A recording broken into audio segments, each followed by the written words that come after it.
Right now, everywhere people is talking about crypto. Ethereum $2000 से भी ऊपर चल रहा है। Of people who are coming into the cryptocurrency space also are increasing. एक बिटकॉइन के प्राइस बिटकॉइन इथेरियम जितनी भी है लगभग डेली न्यू क्रिप्टो लॉन्च होती है और फेल होती है। तो इस वीडियो में हम जानेंगे what the fuck is happening with crypto और why I think it's a bubble. तो हेलो गाइस, क्या हाल है? मेरा नाम है अमनदीप और अगर आप मुझे पहली बार देख रहे हो, मैं प्रोडक्टिविटी और मनी से रिलेटेड वीडियोस बनाता हूं। और अगर आप मुझे पहले से देखते हो या पहले से जानते हो तो welcome back, so good to see you again. Here's a cute dog picture for you. तो क्रिप्टो की अभी बहुत ही ज्यादा हाइप बनी हुई है और पूरे इंटरनेट पर क्रिप्टो ही क्रिप्टो छाया हुआ है और हर किसी को क्रिप्टो मिलियनर बनना है मेरी तरह। वो रेगुलर बेसिस के ऊपर एक अच्छा खासा प्रॉफिट दे तो मार्केट में ज्यादा से ज्यादा प्रॉफिट कमा सकते हैं। % increase। But I think it is a bubble. और जिन्हें ये नहीं पता कि बबल क्या होता है और अभी क्या क्रिप्टो का सीन चल रहा है, तो उनके लिए मैं थोड़ा कॉन्टेक्स्ट दे देता हूँ। तो ये सब 2008 में स्टार्ट हुआ था जब यूएस में रियल एस्टेट फाइनेंशियल क्राइसिस आया था। बैंक्स और एनबीएफसीज ने बहुत सारा लोन कुछ गरीब लोगों को देने की वजह से बैंकों और एनबीएफसीज की हालत खराब हो गई थी और उन्हें बचाने के लिए आना पड़ा गवर्नमेंट को, ताकि लोगों का पैसा बैंक्स और एनबीएफसीज में डूब ना जाए। तो तब बैंक्स को बचाने के लिए गवर्नमेंट ने बहुत सारा पैसा बैंक्स और एनबीएफसीज को दे दिया और इसके कारण गवर्नमेंट के पास ही पैसों की कमी हो गई। तो गवर्नमेंट के पास एक बहुत ही ज्यादा वाला आइडिया आया। उन्होंने सोचा कि यार हम तो गवर्नमेंट है, हमारे पास पैसों का सारा कंट्रोल है, तो क्यों ना हम और पैसे प्रिंट कर लें। और बहुत सारे नोट्स प्रिंट करके मार्केट में आने की वजह से महंगाई बहुत ही ज्यादा बढ़ गई। मतलब अगर आज तुमने 100 रुपए कमाए हैं तो कल उसकी वैल्यू गिर के 99 रुपीज हो जाए। और यही प्रॉब्लम एक एनोनिमस इंसान जिसको कोई जानता तो नहीं है लेकिन इसका नाम है सतोशी नाकामोटो, उसने दी। और 2009 के स्टार्टिंग में उसके नाम से एक डॉक्यूमेंट पब्लिश हुआ जिसमें उसने बताया कि गवर्नमेंट कैसे हमारा सारा पैसा कंट्रोल करती है। वो चाहे तो हमारे पैसों की वैल्यू बहुत ज्यादा बढ़ा दे, वो चाहे तो हमारे पैसों की वैल्यू कम कर दे, और वो चाहे तो हमारे पैसों की वैल्यू पूरी जीरो कर दे, जैसा डिमोनेटाइजेशन में हुआ था। और उसने इस चीज का सॉल्यूशन बताया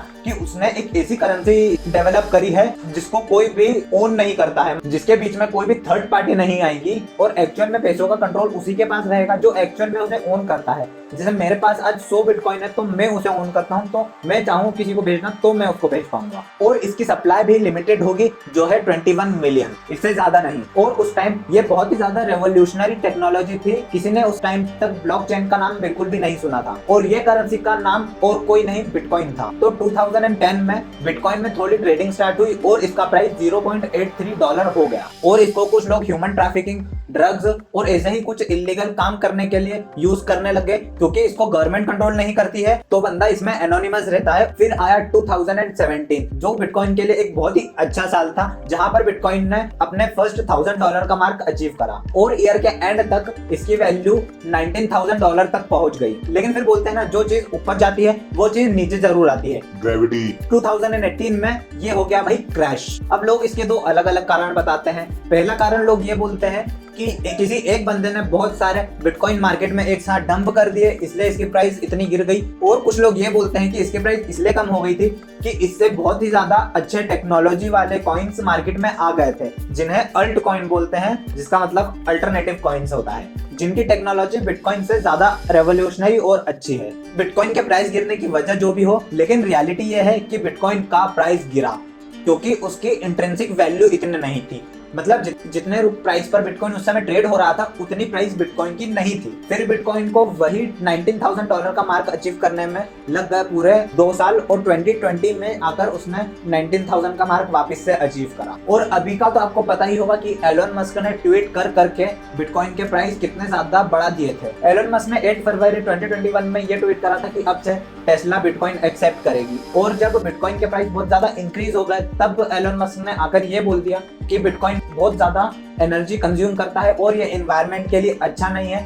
तो इसी कारण के चलते हुए हम अब बिटकॉइन में कुछ भी ट्रांजैक्शन नहीं करेंगे और इसी वजह से बिटकॉइन में अभी इतनी गिरावट आई है।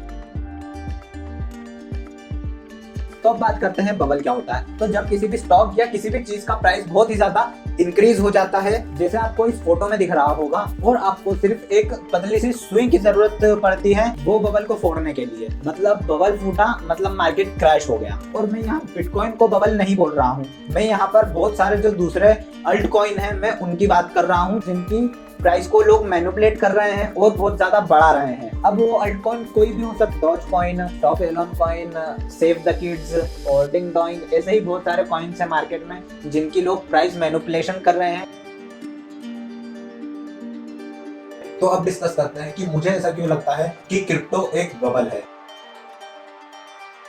तो जो सिचुएशन अभी है ना, वही सेम सिचुएशन सन 2000 के .com बबल में भी हुई थी।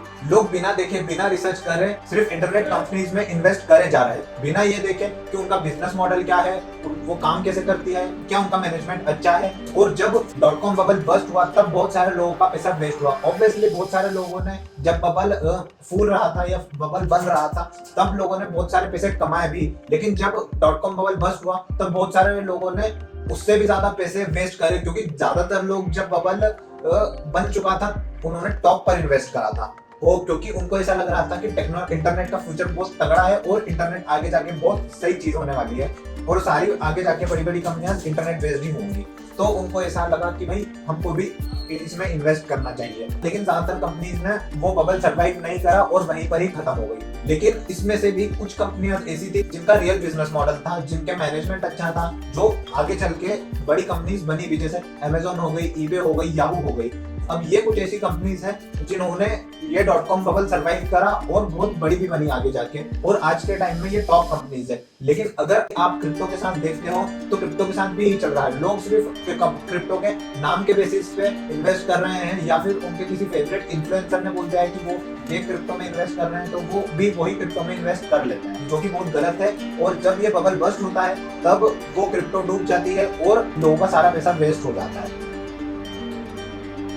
अच्छा, तो जब मैंने बोला कि थोड़ी सी भी बैड न्यूज आएगी और क्रिप्टो का बबल बस्ट हो जाएगा, पर ऐसा क्यों हुआ कि एलन मस्क ने बिटकॉइन के बारे में गलत ट्वीट करा और फिर भी वो आज भी रेलेवेंट है, आज भी उसके प्राइस इतने ज्यादा नहीं गिरे, मतलब वो क्रैश नहीं हुआ। तो ये इसलिए हुआ क्योंकि बिटकॉइन आज भी रेलेवेंट है और लोग उसके बारे में अभी भी बात कर रहे हैं। बिटकॉइन की कम्युनिटी बहुत ज्यादा स्ट्रांग है अभी भी, सिर्फ एक बंदे के बोलने से ज्यादा कुछ नहीं होगा। बट ये तब जाके ज्यादा गिरेगा जब लोग उसके बारे में बात करना बंद कर देंगे, जब वो रेलेवेंट नहीं रहेगा। तो वॉरेन बफेट का एक बहुत अच्छा कोट है जो मार्केट में अभी भी वर्क करता है, be fearful when others are greedy और be greedy when others are fearful. और सबको पता है अभी इंटरनेट, हर कोई लालची हो रहा है और हर किसी को क्रिप्टो मिलियनर बनना है मेरी तरह, बट हर कोई आमंत्रित नहीं होता है, उनको पता नहीं। तो आपको पता है कि क्या करना है, हर कोई लालची हो रहा है तो अपने को फेयरफुल होना है।